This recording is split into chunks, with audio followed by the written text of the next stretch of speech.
Well, good evening. Welcome to this live stream on the 28th of January 2025.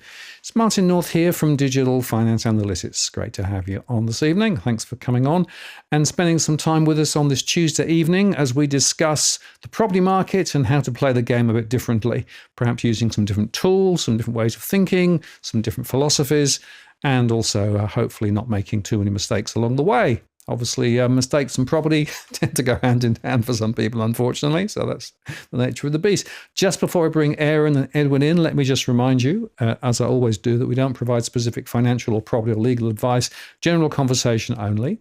We moderate the chat, but feel free to throw your comments and questions in. If you have a specific question that you'd like us to address tonight, if you use that walk the world, that'll see it getting into my queue and it'll get to my attention. I don't follow necessarily everything that's in the chat because there's always so much going on. I've also enabled Super Chat though, and you can get your questions top of the list using Super Chat or indeed make a contribution to what we do around here. Always greatly appreciated. We don't do this for profit. We do this because we think there's a really important conversation to be had. And the fact of the matter is that property specifically, of course, is a very large part of the Australian psyche. So particularly tonight, this is very relevant. Right, let me bring Aaron in first. And just to explain that Aaron and Edwin are on the same Zoom connection. So whoever talks basically will show up in the screen. So Aaron, you're showing up. So welcome. Good to see you. Thanks, Martin. Lovely to be back with you, and Happy New Year. I think, as you mentioned there, it was last year that we had our first chat together. So thanks for having me back, and Happy New Year. Yeah, great. No, it's good, and very pleased that you've found the time. I think you're on holiday, but thank you for spending some time on tonight. We're just Edwin. Welcome. Are you there? I am here, Martin, and. Yeah, happy Lunar New Year to you, Martin. Yeah, and Aaron and the rest of the world. It's the year of the what now? Is it the snake? The year of the it's the year of the politician. Fair enough. Yeah, okay. No, that's very good. Year of the snake. So The dragon's gone, and bring on the snake. Well, we have a few snakes in the grass in Australia, but we won't go there straight away. Now, there's a few snakes in Parliament House, Martin. Exactly right. Well, let's sort of get the conversation going. And I thought that the reason this was a good conversation point is that because we have Aaron, who runs basically a service called Be Right Agent, and I'll get him to explain what it is in the moment. But it's quite an interesting insight into real estate agent fees. We also know at the moment that we've got rising listings. We know that in some areas prices are a little bit fluid and falling in some areas. And we also have got a massive amount of spruiking going on from the real estate sector and beyond, calling the RBA down, say get your rate down. In fact, Chalmers, I don't know whether you saw Chalmers' comments this evening or this afternoon, was a bit sort of non-committal. So he's not sort of completely sure that we're going to get a rate cut from the RBA in February, although they'd love that ahead of the election. So there's a lot to play for, and I think my observation, and I'll come to question in a second, is that the whole issue of property has sort of expanded to fill a huger proportion of Australian consciousness.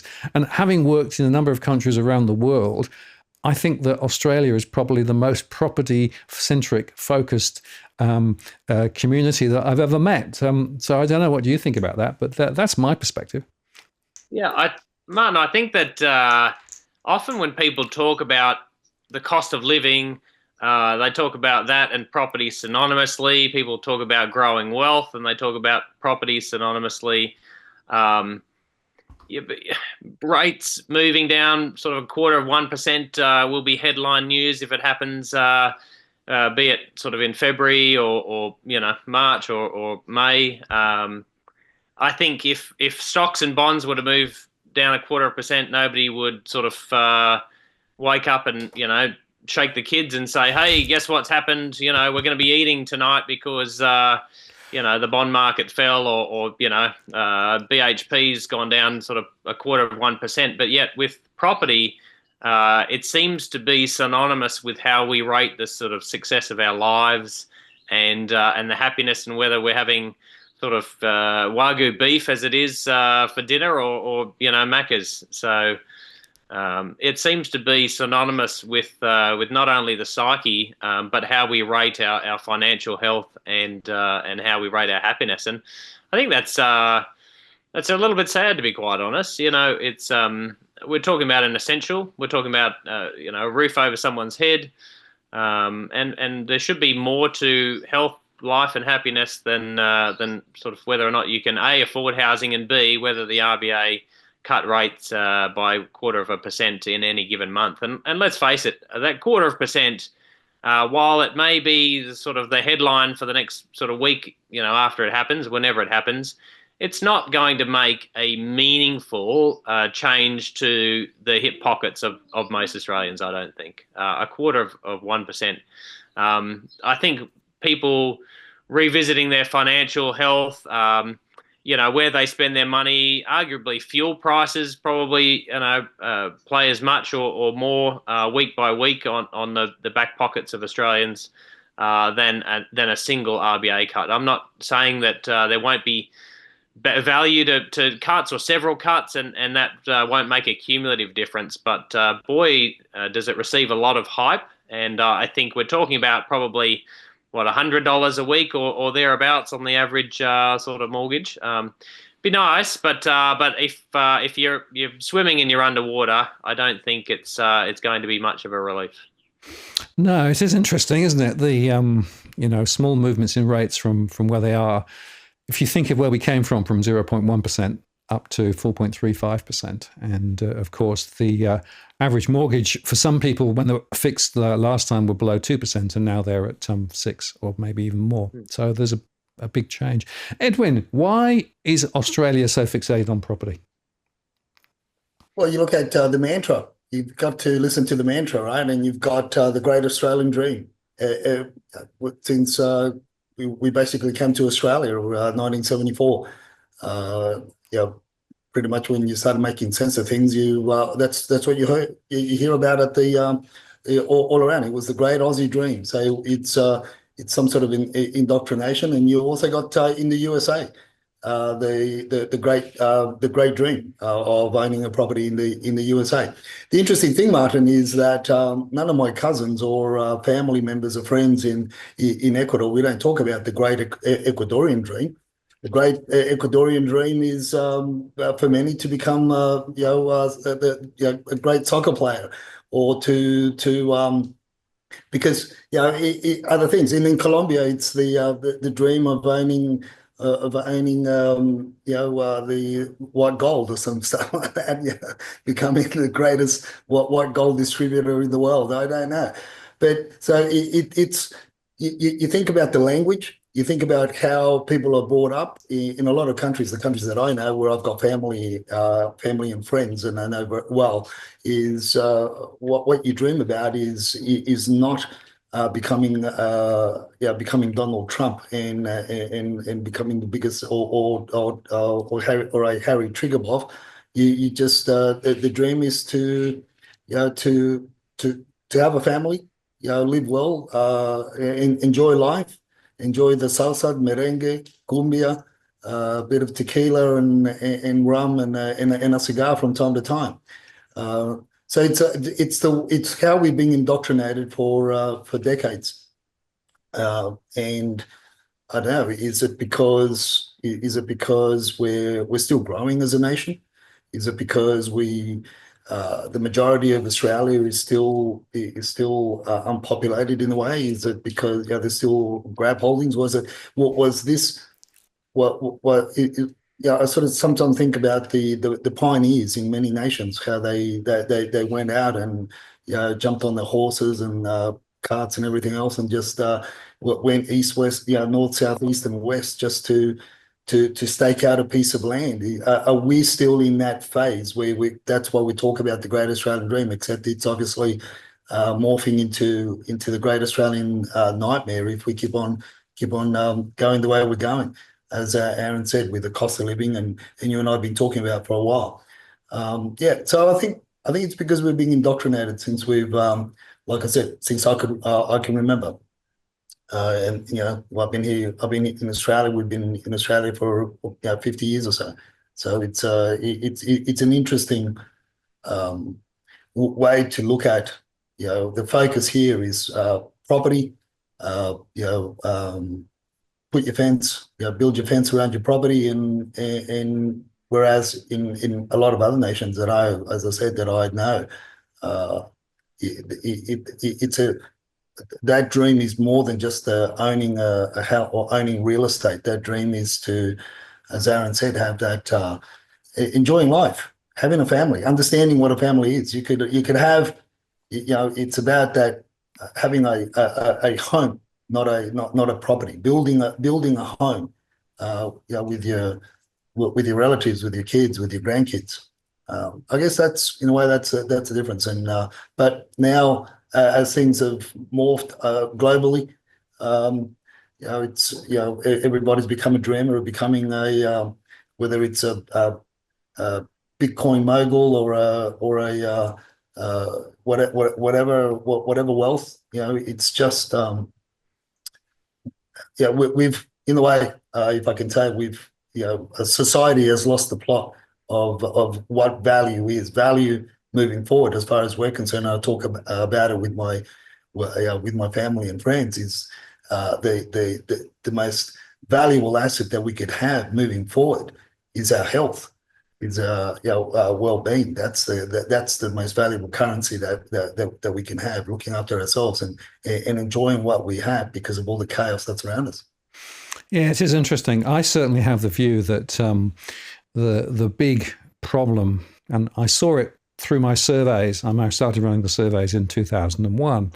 And there was this dichotomy between property as somewhere to live, shelter and somewhere to bring up a family, and property as a speculative investment, allo shares or whatever else. And of course, back in those days, the share markets were relatively underpenetrated in terms of Australian assets, and different now with the superannuation that's flowing through and everything else. But there is definitely this tension between property as investment and property as somewhere to live. And one of the questions I quite often find on my one-to-one conversations is that the confusion in people's minds between making a decision from an investment perspective versus a decision from it's somewhere I want to put down roots, somewhere I want to build a family, et cetera, et cetera. And those two things seem to me quite often to pull in quite different directions. Aaron, what's your perspective there in terms of property investment versus somewhere to live? Yeah, so I wrote an article on that recently, and as I'm sure both yourself and Edwin and maybe many of the audience already know, once you sort of write something, you can submit it for media consideration. It was actually picked up by news.com.au, and we didn't get to choose the headline, but essentially it was "Don't invest in property in 2025." And the original submission, I can't recall if it made it into the published article. It basically said, look, this view does not apply to anybody that's buying a house to live in it. If you need to buy a house in 2025, then buy a house in 2025, But buying a property as an investment, I didn't think was right for 2025. And there were several reasons. The first among them, and the analogy often gets used in stocks and tradings, is don't catch a falling knife. And so when the market is on a downturn, if you're investing for gain, you don't want to be investing whilst the market is still falling. Otherwise you're losing money, and that's not even taking the purchase costs and the taxes, and then the selling costs when you're sort of trying to exit into consideration as well. So all things being equal, you don't want to be investing when it's in decline. And Marty Fox from White Fox Real Estate, he was on, I think, the Today Show a couple of days after that, and he was giving out a number of bits of advice, and one of them was very much of a similar vein. You don't want to be investing in an area where people are selling off and getting out. Just for investment purposes, it doesn't make a good financial sense. The other reason is because you can't always pick the trends and where the trend is headed. And I think it was only last night both yourself and Edwin were talking about the need to get granular. And so often headline figures or somebody saying, "Oh, look, invest in Adelaide. It's going to be an awesome year in Adelaide," or "Invest in Perth. It's going to be great," or Melbourne's at the bottom of its cycle. Well, none of us know where it's going to be, and so you do need to get granular and just sort of picking up on trends around the barbecue, and not probably the right sort of source of advice for that. And thirdly, you need to consider your own personal financial situation as well, and whether you're likely to be laid off if there's a change of government. What are the rest of the market conditions doing? Are you borrowing from the bank and mum and dad? Are you getting in to an investment in a highly leveraged way? And regardless of what that investment class is, perhaps taking on too much debt is not the right mechanism to do that. So I think everybody should probably take a breather. And I know that's very contrary to the standard sort of invest, buy sort of position that a lot of the media conveys. But I think it was probably a sensible position, and I think there is and should be, and this gets back to your original question, a distinction between buying a property to live in, of course, and just buying for investment, particularly speculative investment sort of purposes. Yeah, and just on the investment side of it, one of the things that I do in my surveys is to look at property investors in particular and go through with them what the cash flow story is on their investment property. That everybody quotes the gross investment yield, which is the combination of the theoretical rental that you can get relative to the price of the property. And, typically that's somewhere like 3, 4, 5, or even slightly higher. But actually the net investment yield, which is the combination of money in, money out on the investment property, is the one that's quite a killer. And of course, in Melbourne at the moment, there are a lot of investors underwater, and in some cases trying to sell at the moment. And what I find quite interesting is that property investors argue that, the capital growth is what's going to save me. So I don't mind if I lose money on a cash flow basis, because ultimately property prices will go up, and that means that I get capital appreciation, and that capital appreciation means that I win. Except that when you actually do the real math of, okay, so what were your entry costs to get that property in the first place? So that could well be stamp duty, et cetera, et cetera.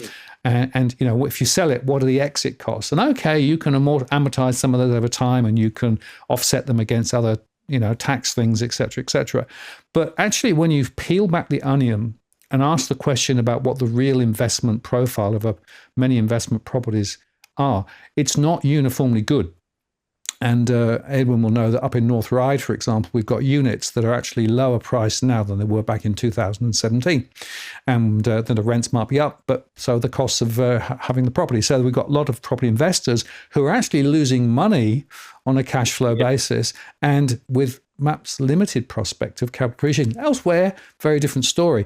But it does seem to me that we've got this fixation that property always goes up, property investment is always positive, the government always has our back because of the tax breaks, et cetera, et cetera.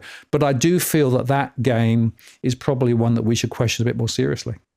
Yes, yeah. Well, two sort of quick points to that. Look at, Western Australia did nothing for the last decade before the last couple of years, and there's sort of a post-COVID boom that they've had. And I still hold to the view that this is simply reversion to the mean. A lot of people buying in cheaper areas in Adelaide, in Perth, even in Brisbane, are still reverting from the mean. They're taking cash out of more expensive areas and moving them into those that have sort of had latent growth for the last decade or so.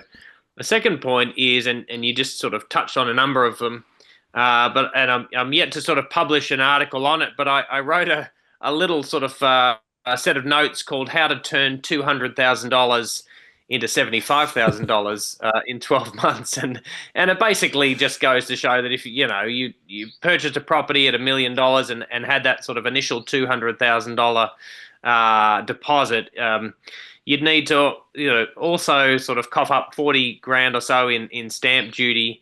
It's more in Victoria, of course, but you're not going to get that money back. And if you sold sort of after 12 months or so. That's sort of been about $60,000 of repayments over that period that haven't wiped a lot off your principal, because that will have been mostly interest payments. So you're sort of up to 100 and sort of, what is that, 105 or so, and then add another sort of $25,000 in agent fees. If you're paying in the order of 2.5%, and so suddenly you've magically turned a $200,000 deposit that you started with 12 months ago, and you thought pretty good about buying the place, and if it does nothing over the course of 12 months, and let's face it, that's a pretty short period of time, and you have to sell it for whatever reason, you end up walking away with about $75,000 when all is said and done, and magic. There you go.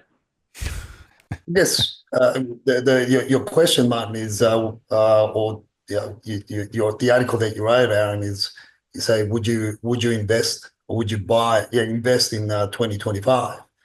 Look, there are a number of sides, that you could go. You go down different paths because of the different investment categories, different investment vehicles. We could talk about properties, different properties. Look, I've got stories of my own in terms of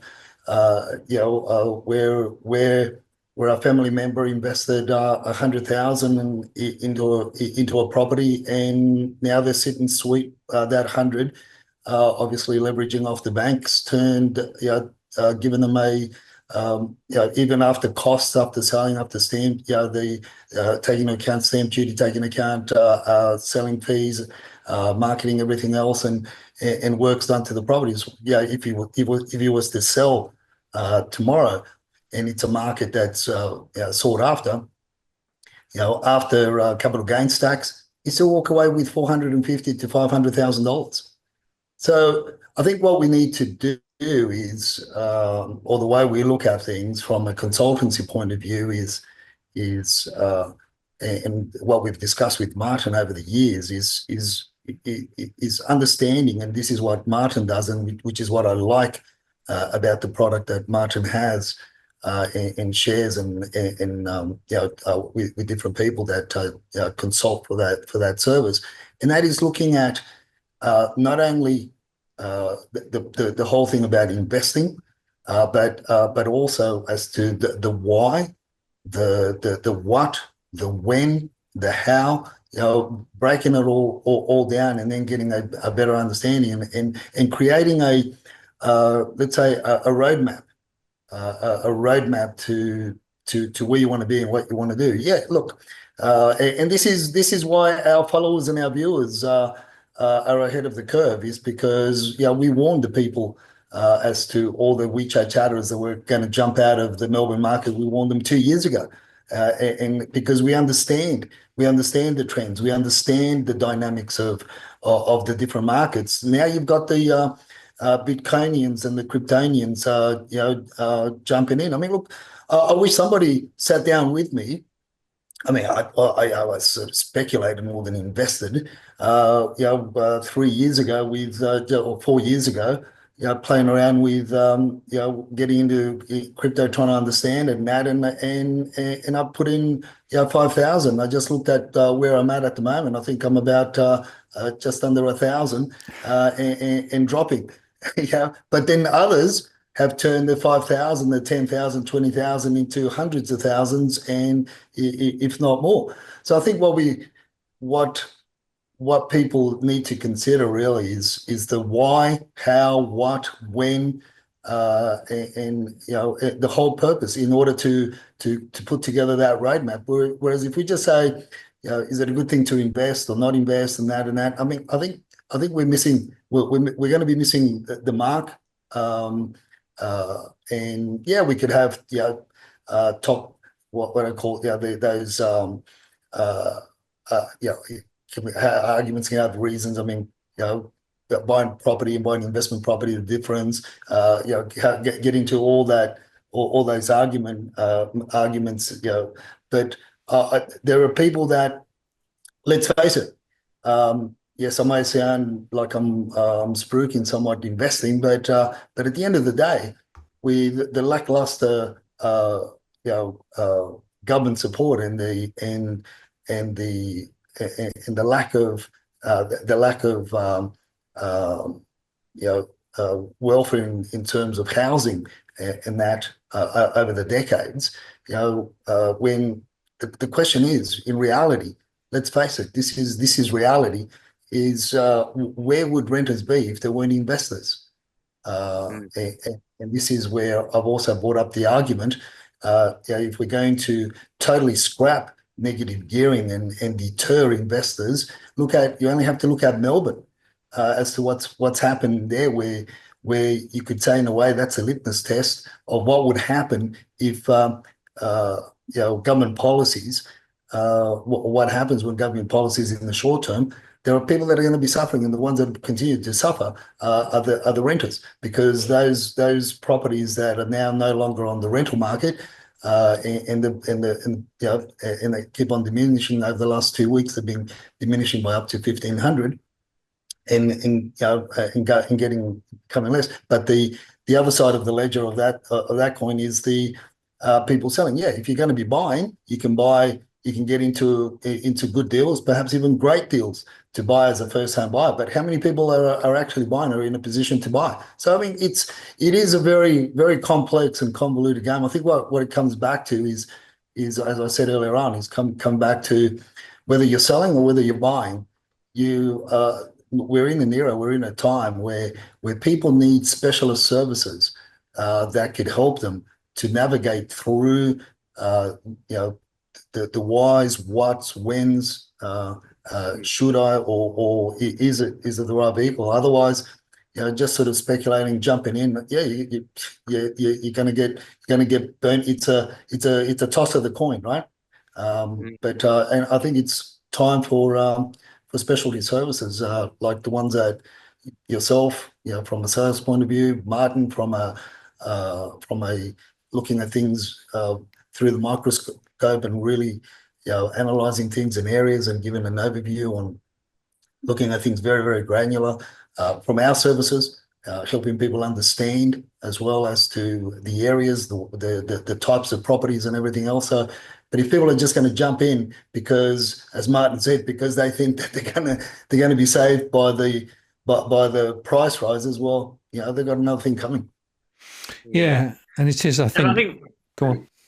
Oh, sorry. I was just going to. I'd say, look, I absolutely agree. I think there is a desperately needed role for good advice, and I certainly have appreciated following everything that Martin and yourself have done, Edwin, and the regular sort of Monday evening property rants to really just keep it grounded. I think the hardest part for us in terms of getting that article published was how contrarian it was, and it's just seemed like sort of, of the 100 articles that you see published, 99% of them are all about sort of buy now, and this is why it's a great time to buy, and I certainly didn't feel like there was a sort of a balanced position. If I was standing around a barbecue, sort of giving our kids advice on whether they should be buying now or not, and 4 out of the 5 people was sort of yes, it's right, yes, it's right, yes, it's right. I'd at least want a balanced view to come across. And then I think the other point that I was just thinking of.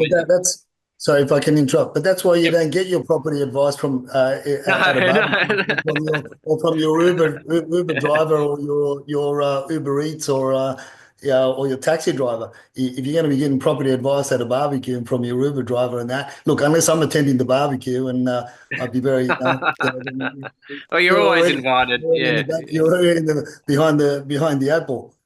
Yeah, no, indeed, and I think it was only last night you made the point very nicely that people need to be considering their advice from multiple sources, and making sure that it is good quality advice as well anytime they're doing any sort of transaction as well. The other thing I was just thinking of as you were talking, Edwin, was just how high the entry and exit costs are for property as well, and again, sort of comparing things back to the stocks or bonds or something like that. If you were going to make a $200,000 investment, but it was going to cost you $100,000 to sort of get in and get out sort of either 30 days later or a year later or even 5 years later, you'd certainly reconsider, the cost of making that investment in the first place. And so I think I certainly agree that property investment is needed and supports the rental economy and everything like that. I wonder how sustainable these high transaction costs are, because whether you get it right or whether you get it wrong, it's going to cost you a lot of money, both on the way in and on the way out. The winners, as Martin and I have been saying, the winners are the ones that got hooked on the stamp duty crack, and this is why the government, this is why they will push, and this is why now there's this big push, and we're going to see. And this is what I've been warning about. Whether you take me at face value, whatever. I mean, this is just our opinion, our overview, and that is. We are going to get a tranche of investors coming into the markets because they need it. Without the investors, the high-rise developments aren't going to be built. The ones that both the Libs and the Labs are dreaming about, they're not going to be built because the banks aren't going to fund them unless the governments are going to cough up a 30% stake in the development, which they won't.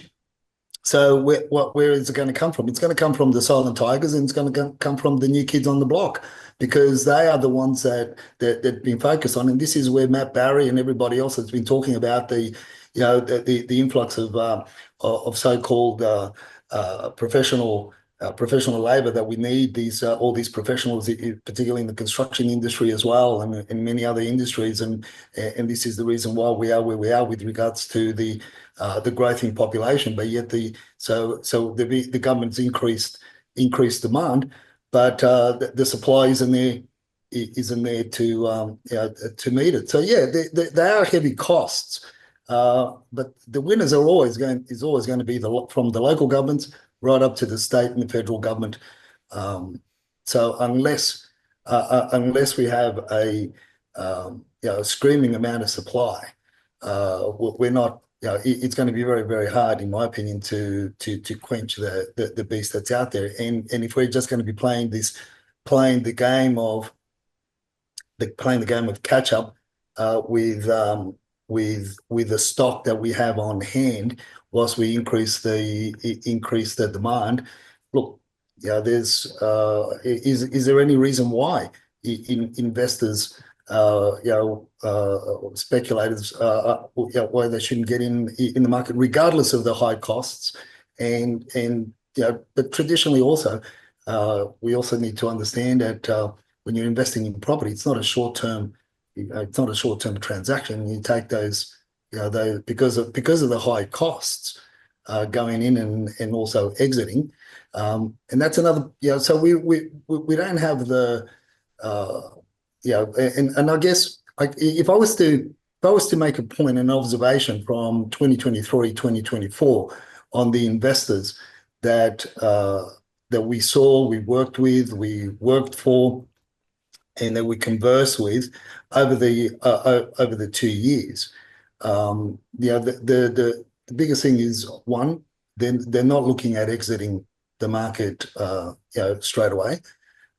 Two, they're looking for a more secure proposition from because they just don't trust the banking system. They just don't trust any other, and they're in an age group. The majority of them that we dealt with are in an age group where very hard for them to get into the bitcoins and all that. Hard to understand. So they're more from your traditional markets. And the other thing that stood out, a lot of the people that were looking to invest, and they were looking to invest close to their principal place of residence, which was pretty much not the thing to do, in yesteryears. But they were looking to invest, and the reason why was because they foresaw that if we continue going down the path that we're currently on, their children were never going to live close by. or even the grandchildren were never going to live close by. And that's something that many forget. And hence the reason why we don't see a lot of properties from the empty nesters and the downsizers. We don't see a lot of, apart from what you're saying, the transaction costs, getting in, coming, selling and then buying back in, because they don't want to buy back in 40, 50 kilometers away from where they grew up and where the rest of the family live. So these are the things that governments really haven't thought about, haven't discussed, because they're still, as I said, they're still fixed on that stamp duty crack. Yeah, I wonder if sort of, let's say, stamp duty prices, if that was 1/10 of the price that it currently is, would you see 10 times the number of transactions? Would people be able to find the right home? Yeah, stamp duty is 4.75%. Right. So if it was 0.4%, my point is, would there be 10 times the number of sort of transactions going on, and would people be able to find the right home a lot easier, rather than feeling like, well, we bought and it's going to be expensive to switch again? So you're saying if stamp duty was reduced, would that make it easier for people to come in? Is that, so I didn't get your question. Yeah. So but they've tried that. They've tried. You've got the stamp duty concessions. So you've got the stamp duty concessions, and all he does is just Martin's laughing because he knows that the stamp duty concessions, all that does is just lift the prices of property. As I was shared with Martin last night, and that was in the rant. That was back when I wrote an article. 2008 or thereabouts, 2010, as to what the actual what it costs a developer to build back then. A two-bedroom apartment around Parramatta was the analysis that I brought out was that 43% of the costs post the purchase of the land was all taxes, levies, and duties. So this is where, they've tried that out. They've tried the stamp duty concessions, zero stamp duty. They've lifted the stamp duty concessions from 500 to 650 to 750 to prorated to 800. Then old mate Dom, the previous premier, we went all up to 1.1, and I said, we're going to the $900 million properties in your Borkham Hill, in your those areas in the lower hills areas, where we're going to go from 1 million to 1.2, and what happened soon after that? They climbed to 1.2, 1.25. Yeah. So concessions and that don't work. Taxes, eliminating a lot of the taxes, is where I feel needs to happen in order to make it, facilitate the developers, and stop focusing on your high-rise developments. But they won't stop focusing on that, because that is your fix. That is the quickest way that from local government to federal government is where you get all your costs in globo, where before you would build a 20-unit block on 1,000 square meters. Now you can build 130, 140, 150 high rise with 3 basements, and there's that's why I keep on going. Saying so we go that they go. The policies and the changes are going to go to where they can get the fix. So the 2025, I believe that many are going to move towards investing in freestanding homes in across all markets. I'm talking from your $1 million properties or thereabouts, from your renovated delights at 800 out west to your $3-4 million homes in the eastern suburbs, because they are still very much in high demand. Apartments is a different kettle of fish. Let me just come in here, because I think there's a couple of really interesting points that I want to make. The first is that if you look at the last 20 years, and I started talking about property through my surveys in early 2000. That was when Howard was doing stuff and giving concessions, etc., etc. And I was at the time saying, you want to be really careful here, because at the time property prices relative to income were reasonable. They weren't excessive, but they were reasonable. But what we've seen since then is politicians only ever want to see prices go up. And all of the strategies that they've done and all of the tactics that they've done has effectively put property out of reach for most people now. If you look at the affordability question, it's out of kilter, and property prices have risen a lot faster than incomes. And that's put more people in the position where they can't possibly afford to buy. So there has been government policy, and you can go through the whole list of from negative gearing through to everything else. Second point, there was a massive outsourcing of the rental sector to the private sector. Previously, governments had some responsibility via housing commissions and those sorts of things to provide basic housing for people who couldn't afford it. Now, what's happened over the last 20 to 30 years in particular is that also been outsourced to originally mum and pop investors who were given tax incentives to provide houses because the government didn't want to.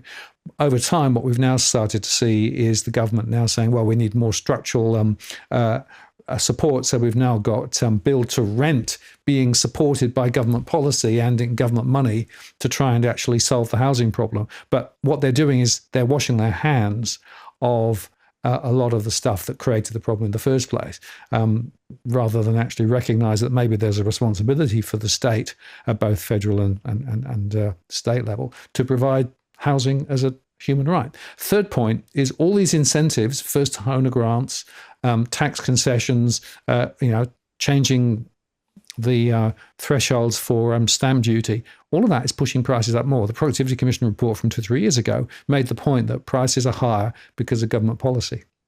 So the question now becomes, will this continue to build and build and build, thanks to high migration, bringing more people in, creating more demand? That's all certainly feasible. Or is there a ceiling point at which we just cannot continue that to go, because basically income goes so far away from where property prices are that things are turning? Now, I would argue that we're still seeing some very early signs of maybe there's a bit of a change in the weather, which is why I'm saying that just cutting interest rates a bit won't make perhaps so much difference as people think. But my point is, the property game has been cruelled by government policy for the last 20 to 30 years, and they've built on. And of course, we had Claire O'Neill the other day saying, well, no, we don't want to see property prices come down. Well, why? Because, of course, there are more voters with property, either investment or owner-occupier or own outright, than there are in the rental sector. So there is a political agenda here which is shaping the game, in my view. I was going to mention that interview, Martin, but I didn't want to get you in trouble again. So I'm already in trouble on that. You may have seen, I actually got a message from her media people saying she didn't say what I suggested she said, so it was interesting. But I don't think she said they wanted them to come down. I think the presenter said that younger people want them to come down, and she didn't agree with that, I think, if I understand it correctly. So the issue that we're in right now is the fact, or that the government is in a bit of a quagmire. Or call it a quagmire, call it a conundrum, because accordingly they're saying that they need more people, skilled labour to build, right? So therefore you've got to bring in more migrants, more skilled labour. Where are they going to go? They're not going to go out to Timbuktu, and they're not going to go out to Whoop Whoop. Whoop Whoop and Timbuktu, for those that don't know, the Australian geography, that just past Dubbo and Bathurst. So they're not going to go out there. They're going to stay in the main cities.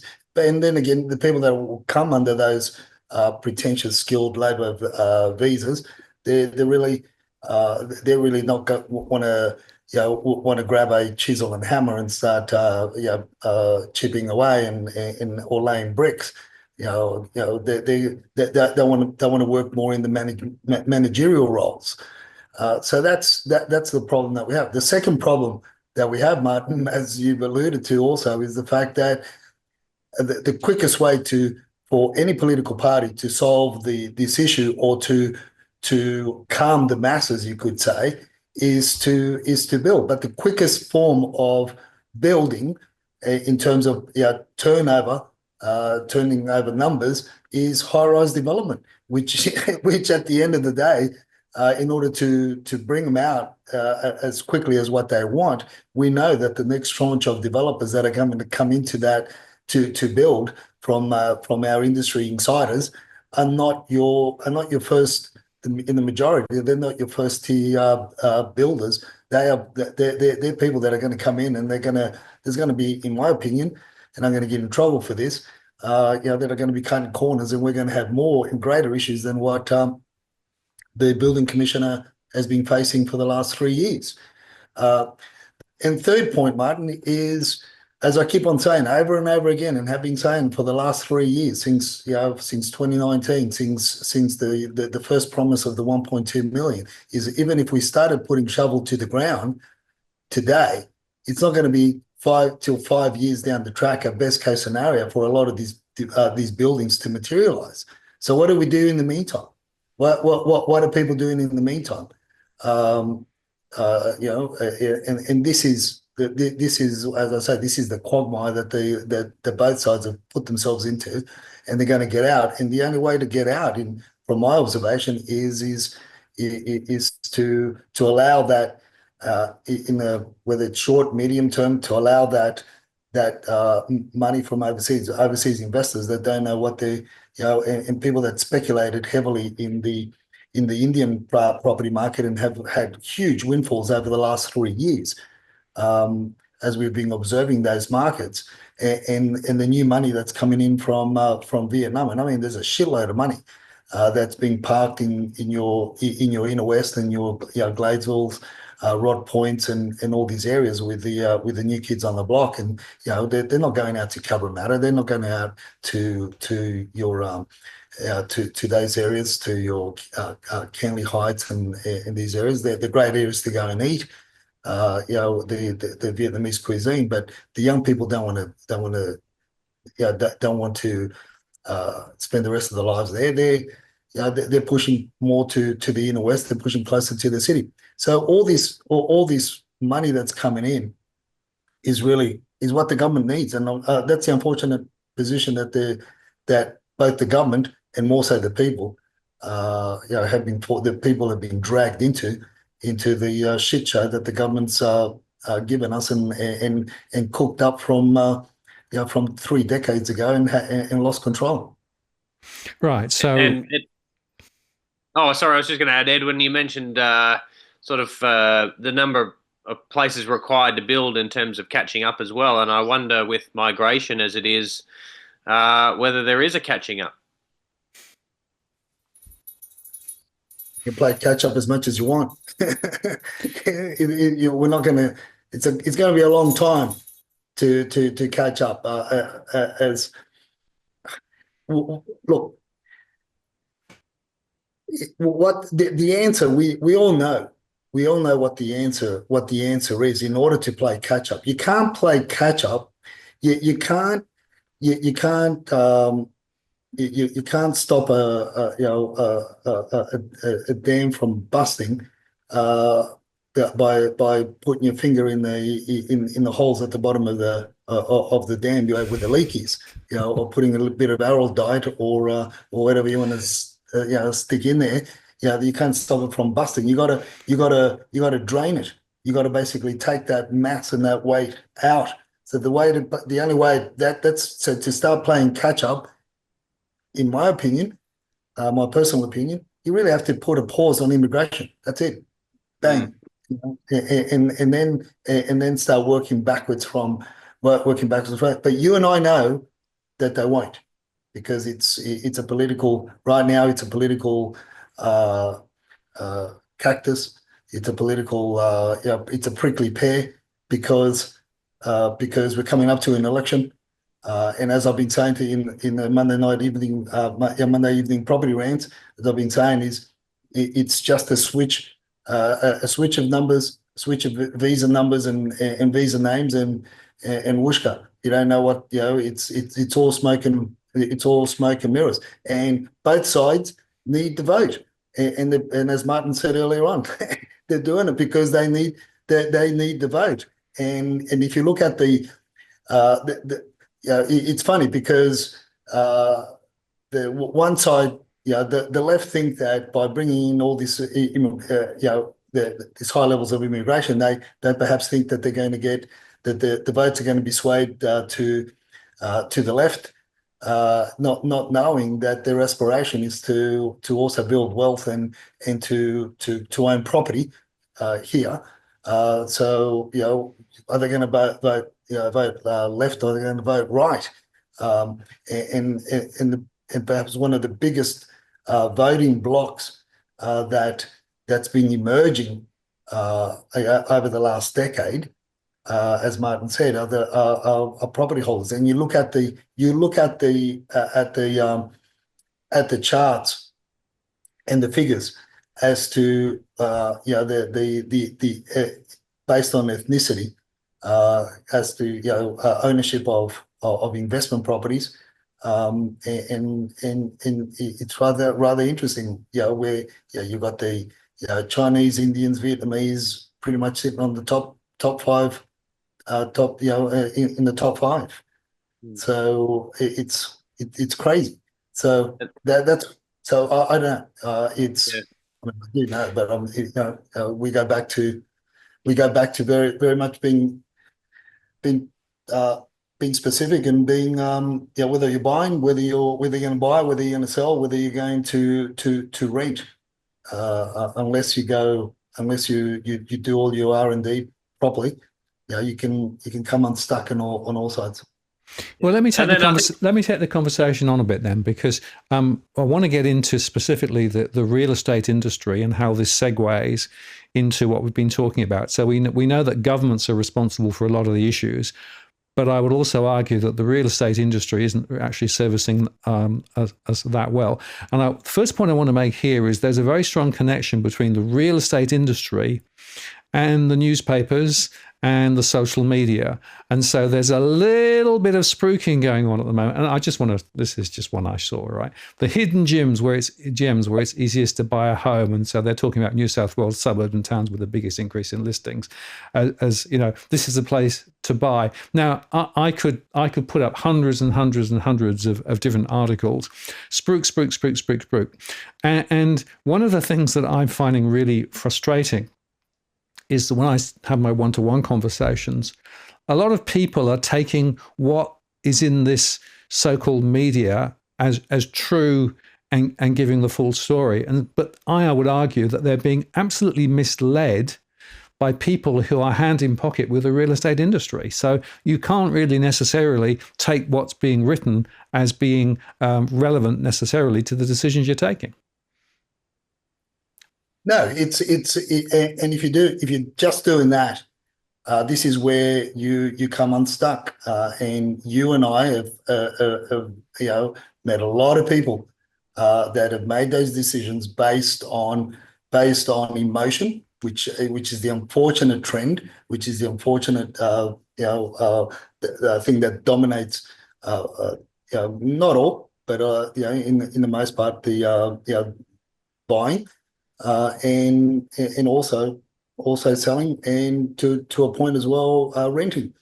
So this is, it's all convoluted. I mean, the biggest industry, which is the political industry, the politicians, they hold, in my opinion, I reckon they hold more investment properties than the real estate industry themselves, or they're pretty much on par. And I can guarantee you that ex-politicians, because I know them, because I know where and I know what development and construction boards they sit on. These were decision makers in zoning and in New South Wales government. They as you said, Martin. It's. As we said earlier on, it's the year of the politician. It's synonymous with the year of the snake. I think as well, Martin, you're dealing with an industry that on both sides, essentially stamp duty and whatnot when you're well, maybe let's say all three sides. So stamp duty and whatnot when you're buying, while you're holding the property through the banks, and then when you're selling, it's all to do with commission rates, right? It's all to do with percentage of the property price. If you had an industry that was, and before everybody starts laughing, sort of hear me out, was fixed price purchasing cost, regardless of the price of the property, then there was a fixed price in terms of a bank doing its job and facilitating the transaction and the loan arrangement, and then a fixed price sale. Again, irrespective of the sale price, it wouldn't matter. It wouldn't matter whether the property was 500,000 or 1 million or 5 million. The agent would turn around to you and say, "Yeah, I'll do a service for you. I'll facilitate the transaction. The price is the price." Again, it doesn't matter, and it doesn't matter what the value of the property is worth. You don't go to a hairdresser and they say to you, "Well, it's a percentage of the length of your hair is what it cost me to get it cut." Essentially, it's the price is the price, right? Even other service industries, it might be per square meter, and I'm not suggesting that there couldn't be a tiered system based on, let's say, the size of the house or how much effort sort of was required for the transaction. But by and large, if it was a 1,000 square meter, at $1 million out sort of in the middle of the country, or whether it was 1,000 square meters in Double Bay, essentially the fixed price would be the same, and it would not be tied to the value of the actual property. I know. This is what I've been banging on about, that in the change that needs to happen, that Martin and I have discussed a couple of times on the Monday evening property rants, and that is to start cleaning up the real estate industry. Well, the best point to start is that, Aaron, and that is what I've been talking about for many years now, and that is having a fixed price arrangement, or a fee for service arrangement like lawyers have. You do a certain thing, you get paid. I mean, lawyers, let's say in general terms, lawyers' fees or solicitors' fees are $40 an hour, or $400 an hour, or $500 an hour, but that is charged on 6-minute increments, and those 6-minute increments need to be logged in order to charge the client. So that's a point. You could say it's a fee for service as opposed to fixed price. Many have tried to bring in fixed prices, but they've come short of the mark, like your purple bricks, and that, because their game was a different game. We won't get into that. But you've got your fee for service arrangement I think is a better start. In terms of, look, the stamp duty scenario as to the percentage, the 4.75% that you pay for stamp duty on to purchase, I think it's criminal. You could say it's criminal, but there are certain industries that work very well in terms of fixed price. But I do have a bone of contention with what you said just earlier on, Aaron, where your analogy of your you get in terms of your hairdressing salon. I mean, well, I don't have the bone of contention, because it's Dusty that has the one that has the bone of contention with you, because I pay $35 for a haircut, and the same hairdresser charges her $85, and she feels that she gets a lot less cut than what I do, and she spends a lot less time. So answer me that conundrum. Yeah, why do we even pay more for a haircut than men when they spend less time on the chair and there's less cut? That's absolutely right. I think in a way, firstly, I accept that bone of contention, and I think in a way you've agreed with me. It is entirely unfair, was my point. The point I was 100%. making. That 100%. very, very good. Yeah. So I think, and look, even back to the stamp duty. If values have gone up, if prices have gone up 20% in Perth, again, that stamp duty is being applied to the current market price, right? So are the roads 20% better over the last 2 years? You know, is the sewage service any 20% better over the last 2 years? You know, arguably it's not. And so between Look, land I tax think and you're missing the stamp point, duty though, and Aaron. everything else. But you're missing the point, Aaron. You're missing the point. The roads aren't better. The displacement or the treatment of the sewage isn't better. But look, before we had premiers and politicians and they're walking around in Western Australia with thongs and a Hawaiian shirt and shorts. Now they've got to where are they going to make their money? I mean, how are they going to pay for their Armani suits so that they can be come on those discussions or those televised interviews on television? Come on, man.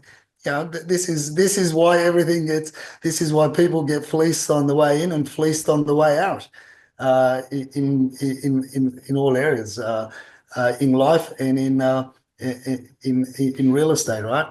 Because I mean the same is also said for the real estate industry. Somebody's got to pay for the for the leases on the on the Mercs and on the BM and on the Beamers and on that, whatever they drive and whatever they wear, right? Yeah, but not enough to pay for a pair of socks sometimes, apparently. So the question I've got then is, you know, the real estate industry is part of the issue.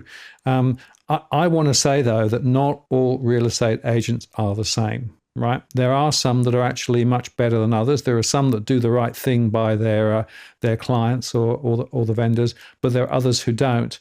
And one of the difficulties that I see when people try and actually engage with the real estate market is it's very hard to separate the sheep from the goats. And I guess, Aaron, you would say that price is one signal here, and we'll talk about be right in a second. But Edwin, you'd also say, I think that you need to understand that there are differences between different types of agents. Yeah, 100%. Yeah, you've got to.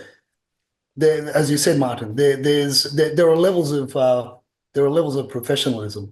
There are levels of understanding. You pay for both experience, and you pay for that transparency and that professionalism, and you could argue, or I would argue that in the most part, the agents that have come in over the last 10 years into the industry they built their business models or the professional outlook on hype.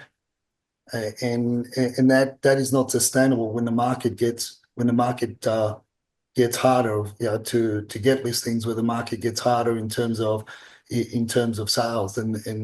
But look, I've seen, in my lifetime, my experience as a real estate agent in the selling game, in property management, and acting as a consultant, as buyer's agent, in the 3 decades or so that I've been involved in the industry, I've seen 3 cycles, 2.5 cycles, and I've seen what happens to the industry, when you see the industry just bulges at its seams with new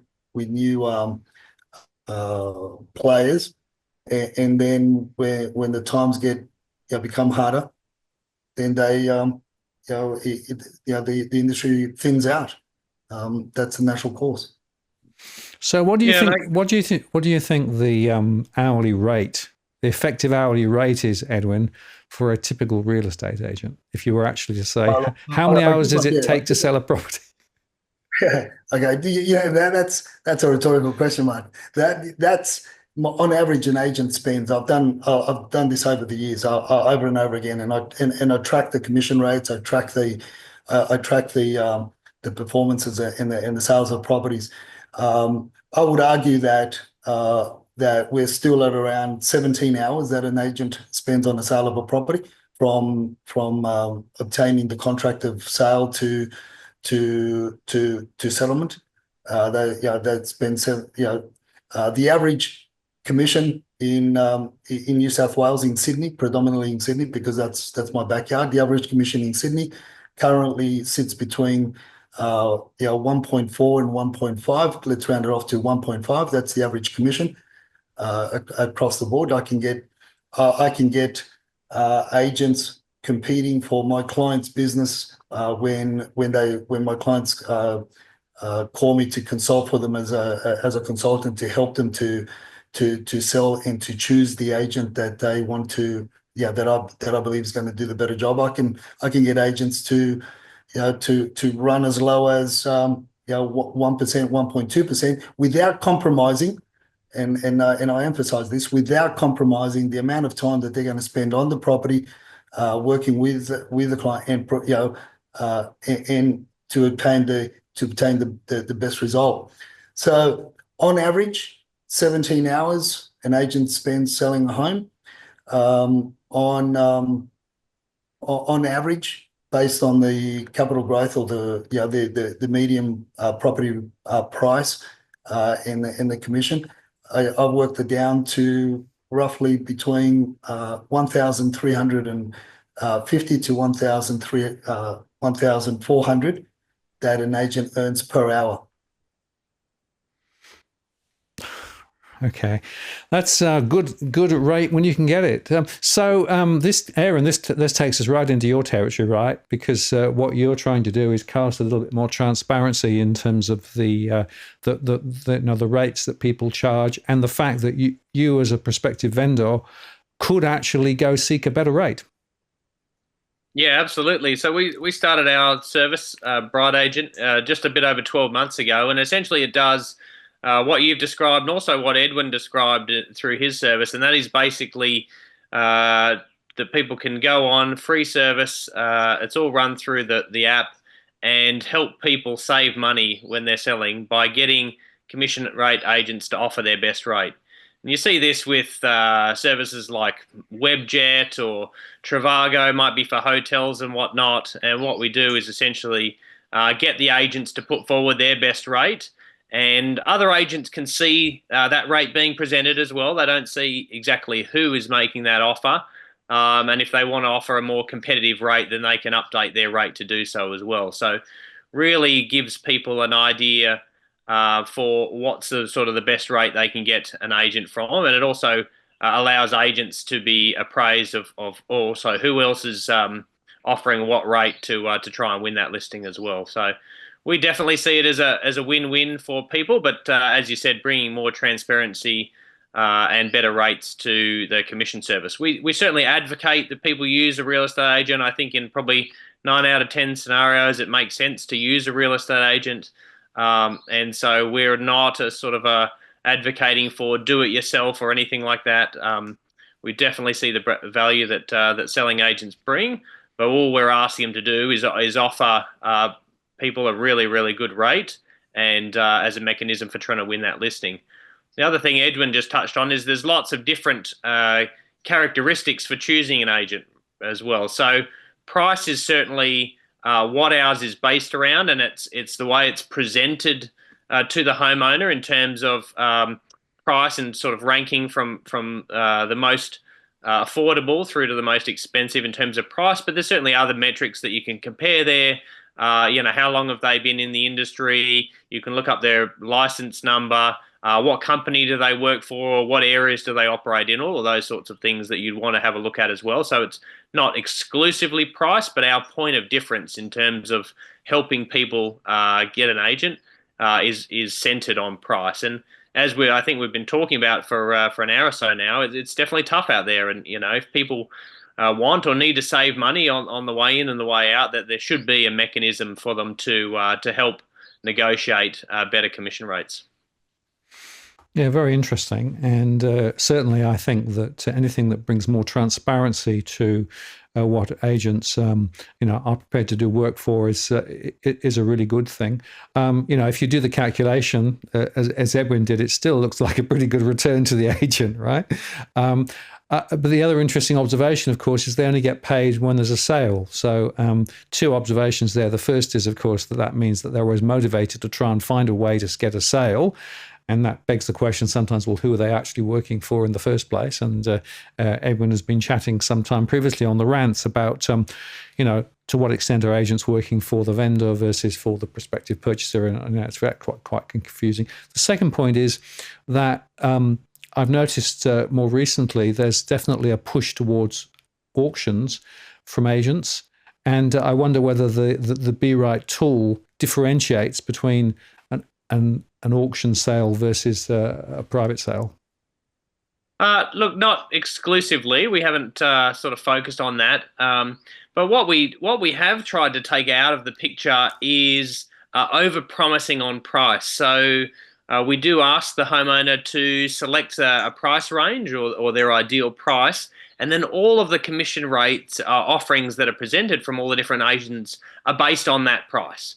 Ultimately, nobody knows exactly what the price is going to sell for, except the person that buys it. And so you don't want an agent that's over promising on price and saying, oh, look, I think you can get sort of 1.8 million, when really that's sort of worth it sort of closer to 1.5, and then they're going to try and condition you down over time to say, well, look, the market's softening, and oh, well, look, we had another buyer lined up, but they preferred a property down the street. We try and take all of that out of the equation. You set the ballpark price for your property, and at least there's a mechanism for calculating the commission rates. Everything's benchmarked off that one price. So that's another area we're able to help people as well.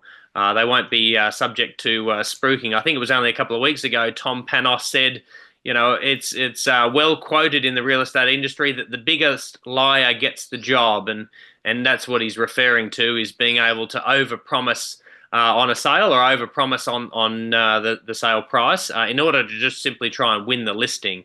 And so anything we can do to help you get a really good agent without being overpromised on price is certainly part of the service too.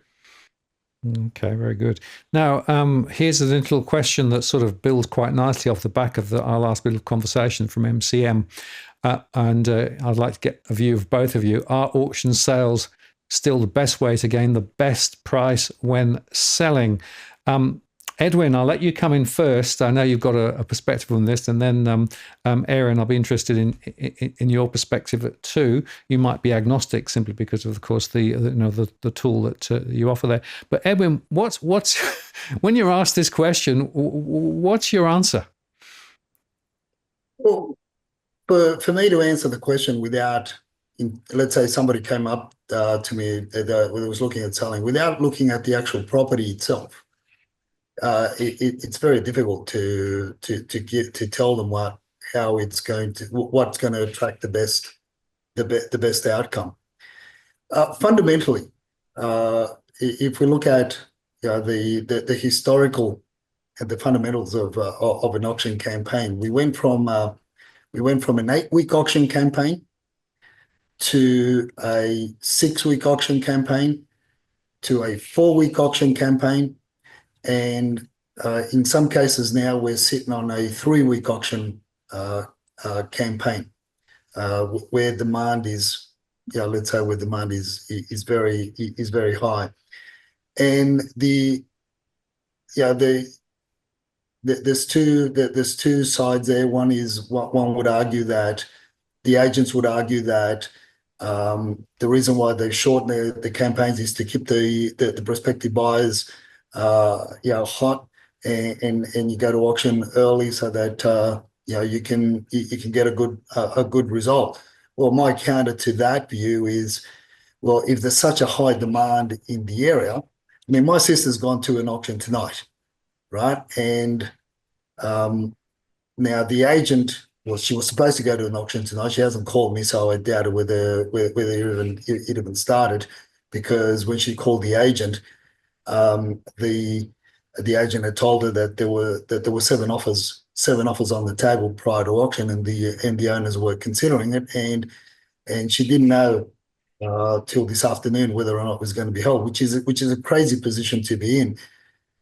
And I said to her, well, you would think that the agent would still hold the auction if there was such a high demand for the property But this goes to my second point, and that is that the agents are not looking for the best interest of the client. They're looking for the quickest commission to get. And the way that they get the quickest commission and the greater fees, hidden fees, marketing costs, other commissions, other fees such as auctioneers' fees and everything else that goes along with it, is to have a quick campaign, and that's what it's auctions gear for in the majority.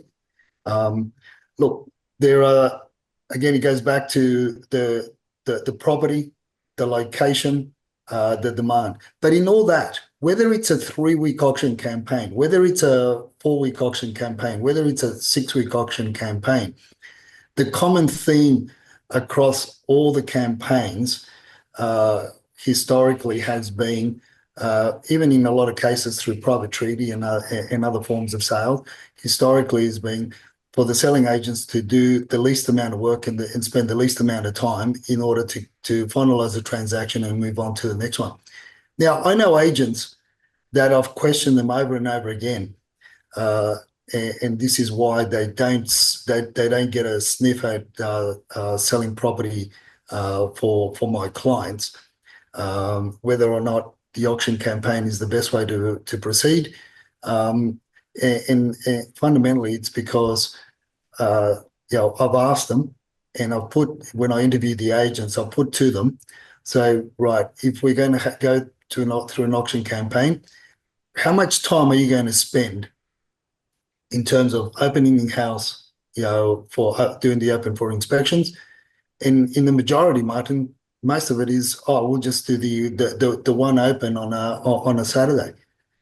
In my view, from my experience, from my limited experience of selling property, I always believe that the more time that a prospective buyer spends in a home, the more emotionally attached they get to the property, the more they start dreaming about what type of furniture they're going to be putting in the property. These are what we call the dreamers, the A-class buyers.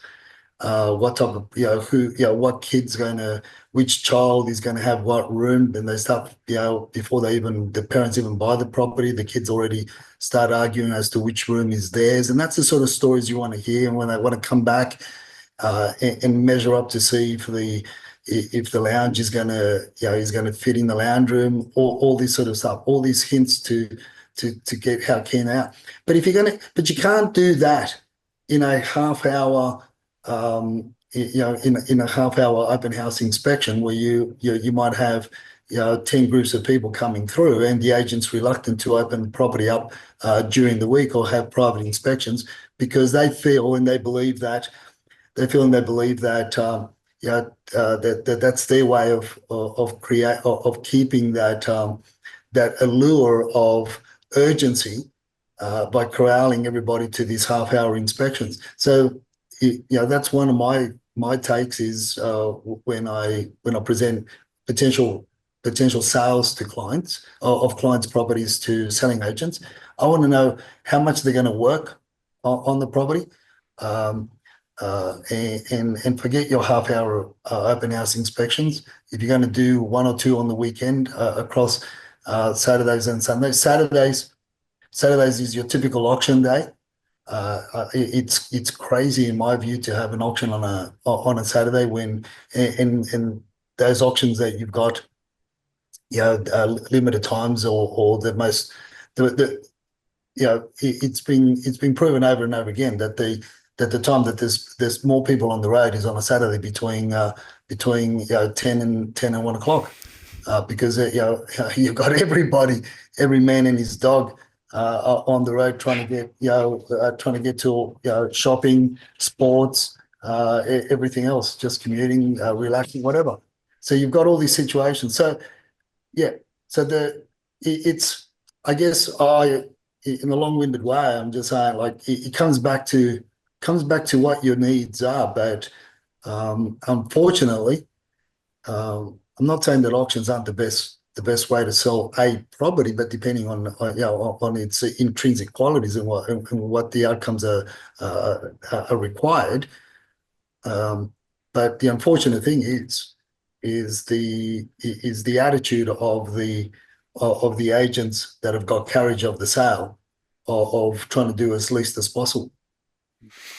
Yes, and I have the theory, I've often had a theory that the auction is actually the best tool for the agent to do as little as possible, as quickly as possible to get his commission, right? It may not necessarily be the right solution for the vendor, but depending on the circumstance. But I'm not sure you can generalize. That's really the point. I think it's really important to, to really tease it out. And but what I find also, of course, is that quite often there are extra marketing costs which are actually associated with the auction, which effectively are over and above the standard fees, which is the other thing to bear in mind. Yeah, all those hidden fees that I talk about. Yeah, and that is why the averages are so low in terms of hours spent on a property for sale, and so high in the cost per hour. And as we go down to your 3-week auction campaigns, those numbers are obviously going to increase per hourly rate, and decrease in terms of hours spent, when you actually need more time for the professional to spend. I mean, can you imagine, Martin, if you had a legal case and your solicitor or your barrister said, "Look, listen, I'm just gonna, I don't feel like working for you today. I'll just spend a couple of hours." I mean, you'd go look for the next one, right? But why people don't, and yet, but the interesting thing is, before you go to Aaron, is this: you've got a 4-week auction campaign or a 6-week auction campaign, right? But yet the selling agent will sign people up on a 3-week contract. Oh, sorry, on a 3-month contract.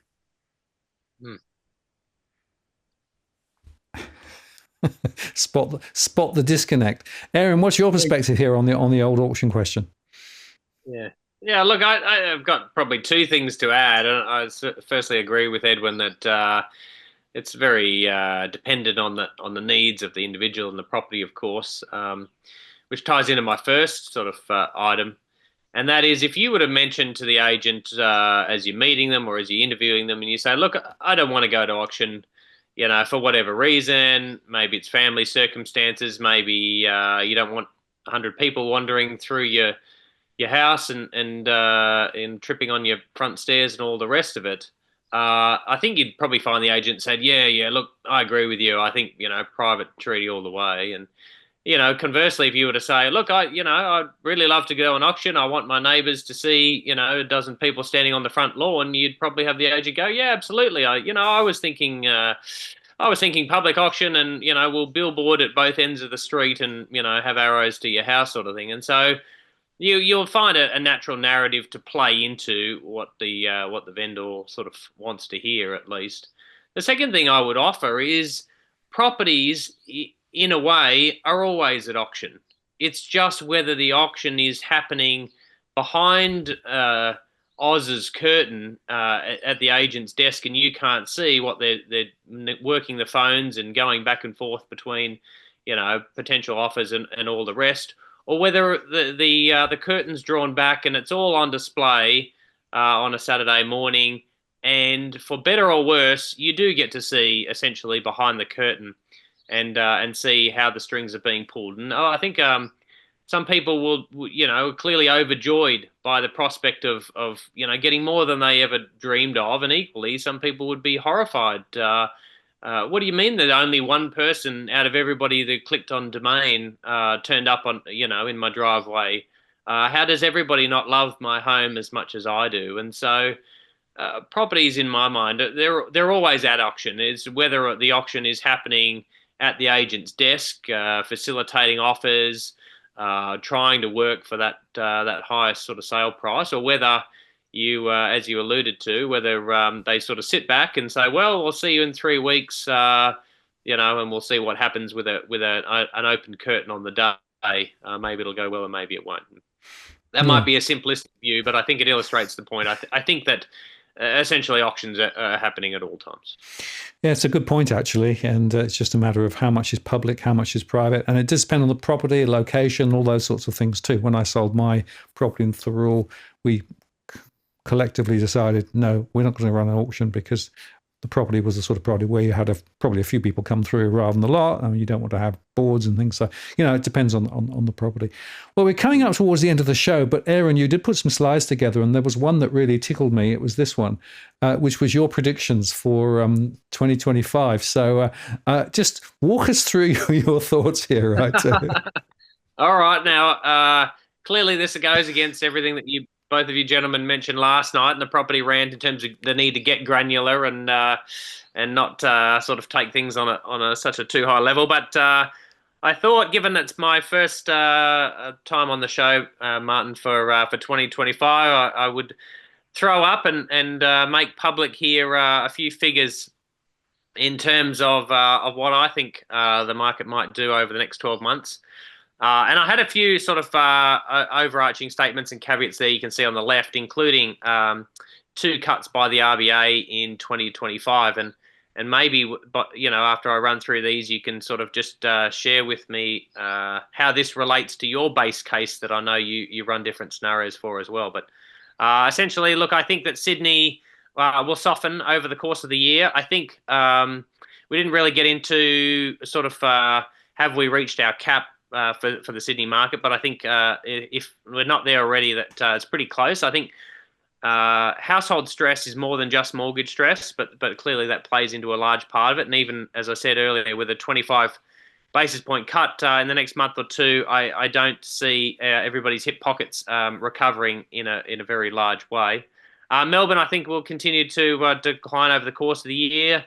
I think both of you gentlemen made some comments on Melbourne last night, and whether you thought that perhaps things would level out a bit. But that's sort of my thoughts. I think there could be a bit more pain for the Melbourne market. Brisbane and Adelaide, I think, and Perth, incidentally, I think will all do well. But in my mind, we're talking of probably half the rate or less than last year. I just think that the growth in all 3 of those cities is not sustainable. I saw a couple of reports in the last day or two about the Brisbane market softening as well, and maybe even Edwin. I think you might have had something about the Brisbane market as well. But yeah, look, I just don't think that the growth in those cities is sustainable. Ultimately, a house in Adelaide is still a house in Adelaide. Whether it was a house in Adelaide last year, it's a house in Adelaide this year, and if that's what you want and that's what you're looking for, then fantastic. But if it's not, and it wasn't last year, it's probably not again this year. Vis-a-vis sort of Hobart, I think will have another weak year, and Darwin and Canberra look, fairly flat to maybe some modest growth. Although you tend to find that the Canberra market does depend on election outcomes, and it's an election year clearly this year. So overall, I think we're in for another year of negative growth across Australia, and I'd be more than happy to jump back on at the end of the year or early into next year as well, and we can pull this slide up again and sort of put some ticks and crosses and updated figures and see how we go. Very interesting. And you asked the question, how does it chime with my scenarios? As I run 3, which is the the best case, base case, and worst case. You would be, I think, between my best and base at the moment. I think the RBA probably will only cut a couple of times, if they cut at all. I still think it's not necessarily a done thing. I'm not sure that February's on. I do think that Brisbane is looking quite a lot weaker. I made a show the other day about that, and Edwin and I discussed it the other day as well. Interestingly, that the momentum in Perth and Adelaide is also easing, so I'll be interested to see how that goes. But yeah, we'll have you back on later in the year, and we can pick the eyes over. The point is, I always say I don't make really predictions. I just talk about sensitivities, right? Because there are so many externalities. What's going to happen to China? What's going to happen to the US? What will the next politician, be it one side of the aisle or the other, do to the property market here? What will the RBA do? There are so many unknown unknowns. What we do know is that the growth in the average price, which is what we're talking about here, masks massive differences. And, and my takeout from all this, and Edwin and I talk about this quite often, is it's really important to understand that not all property in a particular area behaves in the same way. And so there will be some that will be going up, there'll be some going down, there'll be some where you're going to lose your shirt, there are going to be others where you can probably make some money, which is why I think, the message, doing things differently, first go granular. Secondly, don't take everything from the newspapers and say they're telling you the full story, because they're probably not. And then thirdly, make sure that you actually negotiate hard with your agent so that you actually get the best possible service at the best possible price. And those will be some of the things that I think will be important in the DNA. Edwin, what do you think about Aaron's predictions there for 25? I think my view. Look, I would hold a lot of it to be true if construction ramps up across all markets, and this is just general terms.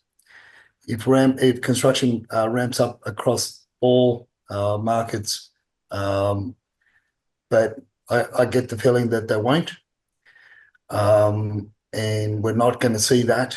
We're not going to see any substantive change over the next 3 years to 5 years in your construction industry, because there are a lot more that are going to hit the wall, especially when you've got a lot of top-tier builders across Australia hitting the wall, going bust, owing owing 800 million and with 1,000 homes on the go across many states. And that's just the tip of the iceberg with what we've already seen. And there's a lot more medium tier and a lot more subcontractors that are going to go under. So construction isn't going to get any better, not in the next 3 to 5, perhaps maybe closer to 5 years. So we're not going to ramp that up. I don't believe that the libs or the labs are going to pull back on the immigration numbers. So that puts another damper on those predictions. The other thing is, of course, the amount of money that's going to be coming in from overseas, and our open borders policy that we currently have in relation to overseas investment into our residential sector has to ramp up in order for developers to gain that appetite, which is what the government needs in order to build the level of dwellings. Won't call them homes. The level of dwellings that are required to keep the the natives happy, all of us happy. So in terms of the supply side of things, that is what we're going to focus on. As you said, Martin, we don't know whether Trump's going to offer for Australia to be the 53rd state of America as yet. That's one of my predictions. We don't know as yet, but it could still happen.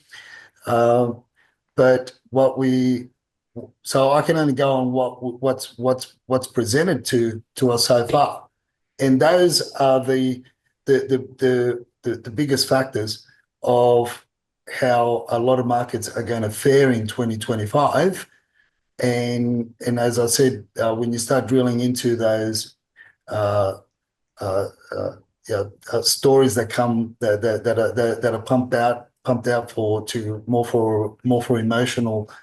emotional clicks, or than the truth behind them. When you start seriously looking at the figures, the story that Aaron alluded to in Brisbane. I mean, the talking to the people on the ground, talking to the industry, the figures that we get from sites other than CoreLogic that we pay for hefty subscriptions for, that gives us more up-to-date numbers, which show otherwise. of what that story that was shared. But a lot of people latch onto those stories because they don't have the resources that we have in order to see whether or not the figures that have been told are true or not. But then you also got our other mate from that funny website, Space Chew or Spec Chew or Chew, whatever it's called. Spacious.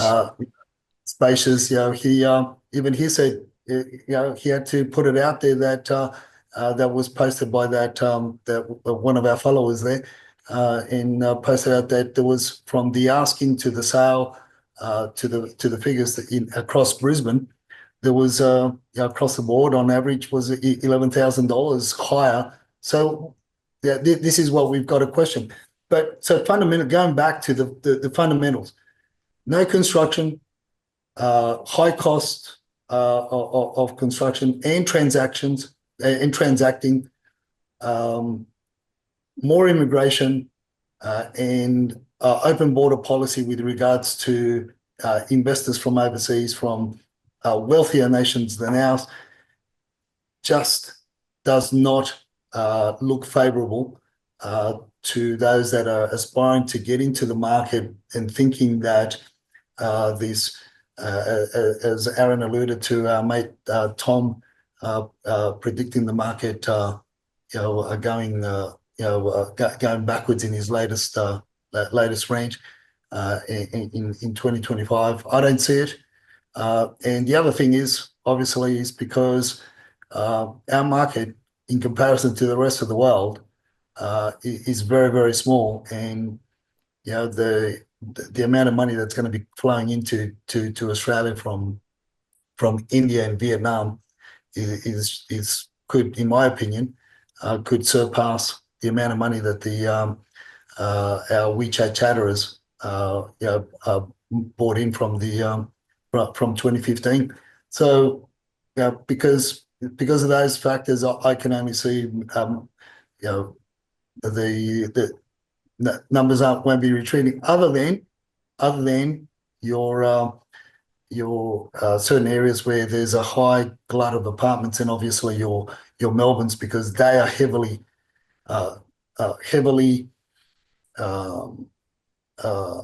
governed by and relying on government policy. But who's to say what happens? I don't know when the next state election is going to be held there, or when. Not up to date with that, but policy there has to change in order to for that market, because that's a beast of its own. Even the banks are looking at Melbourne as a separate entity to the rest of the of Australia, because it's just a very, very prickly pear. They're my reasons as to why my views are. I'm still sticking to my 11 predictions. Excellent. Well, everyone, thank you very much for coming on tonight and spending even more time with us than the normal rant. I really appreciate that, and very interested to get perspectives from you in the context of Aaron. And Aaron, thank you very much indeed for coming on tonight. Aaron, if people want to find more about Bright Agent, where do they go? Brightagent.com. Simple. Wonderful. Okay. In fact, the link is also in the comments below, and it's also on Aaron's slide from earlier on. So thank you very much, Aaron, for coming on tonight, and great to see you on the live, and we'll get you back later in the year and compare notes. I think it'll be quite fun to do that. And as I always say to people, when you make real estate decisions, it's not the whole market. It's an individual real estate decision, an individual property with individual circumstances. So go granular and make sure you grab as much information as you can, and don't get too spooked by some of the high-level rubbish that's out there that is probably more deceptive than real. Thank you very much, Aaron. Why not get an individual commission rate offer from an individual agent too? Yeah, great advice there. Thank you very much. I'm going to take you both offline now, and I'm going to close the show. So thank you very much indeed for spending some time with us. Cheerio to both. There you go, folks. I hope you enjoyed that chat. Very worthwhile, I think, tonight, and I hope you found it interesting. The dogs are still here, of course. They've stretched out, so I had to move the camera a bit, but you can see them. I think they're ready for lunch now, so that will be the next task. Just to say that next week, Damien Classon's on. We'll be talking about the markets and what's happened, and of course, a lot's happened with Trump and the latest AI turn. So that'll be interesting next week.